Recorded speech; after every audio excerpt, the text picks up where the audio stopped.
Hello everyone, I send you a big greeting. I've been thinking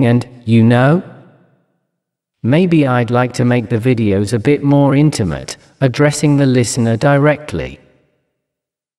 So you, who are listening, I salute you and hope you find it enjoyable or curious. There is little that my colleagues have not said about time before, but it is a subject that is particularly important to me in understanding the workings of your mind, which happens to be the entire universe. I will express my way of looking at it in the simplest and most understandable way possible.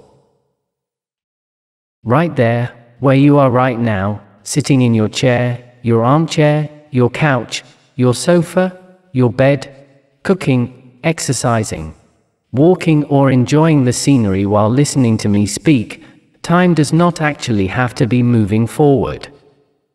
Nor is it moving backwards. You are simply there, doing what you are doing. That situation you are living now, with me playing in the background, is nothing more or less than an idea. Let's imagine you are painting a picture. Concentrate and draw it in your mind. First, you draw the environment. Where is this scene set?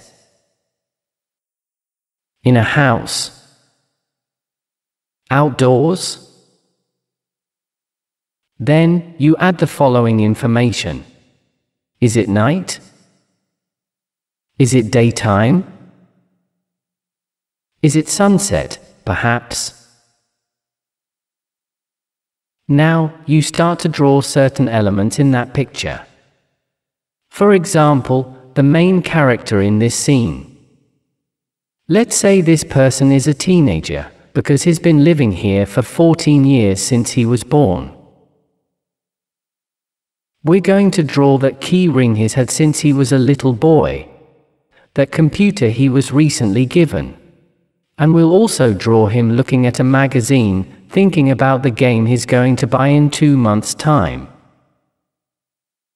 Now you have your picture. There is a young man tied to the laws of time inside it. He is 14 years old, he has to wait 2 months until he can buy his video game, and he hasn't always had that key ring and that computer. Each object was obtained at a different stage of his life. This is when I tell you that you just did the same thing you do all the time anyway.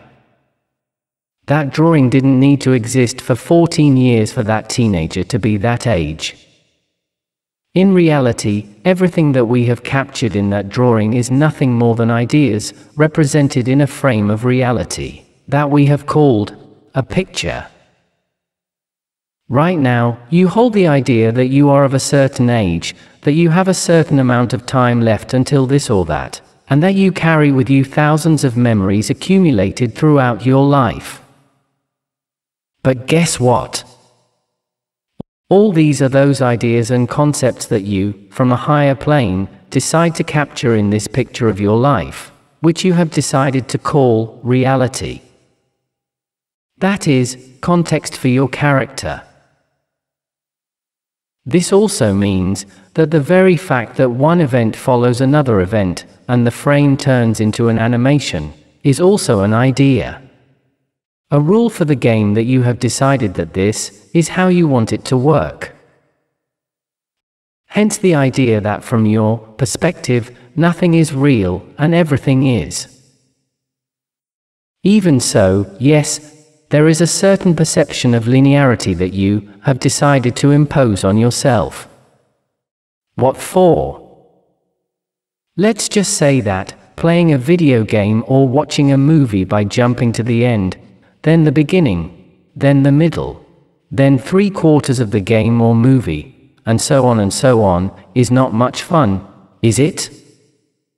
So much so that it makes absolutely no sense at all.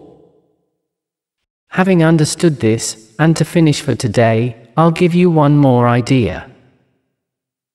Imagine now that you have made several variants of your drawing. In one, exactly the same thing is happening, but at a different time of day. In another, it's all the same, but your character never got that computer. And in a third, it's all exactly the same, but he's in a different country. Now, to each box, add a value or a code.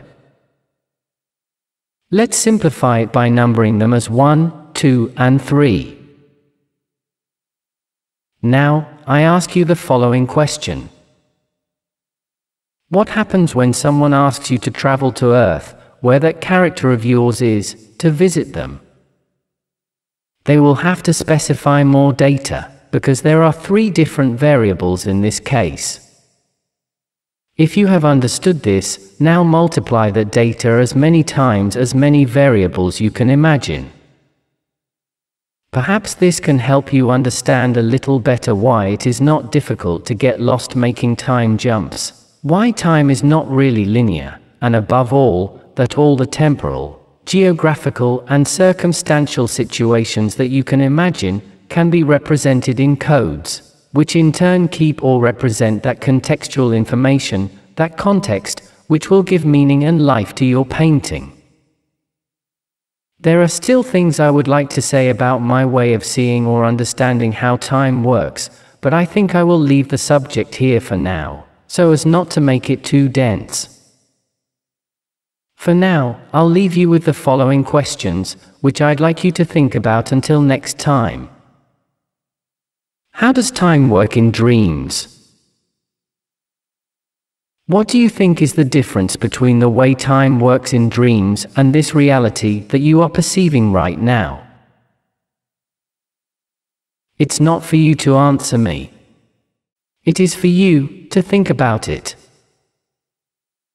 Thank you very much for listening to me. I hope it has been pleasant for you. See you soon. Za'el of Error.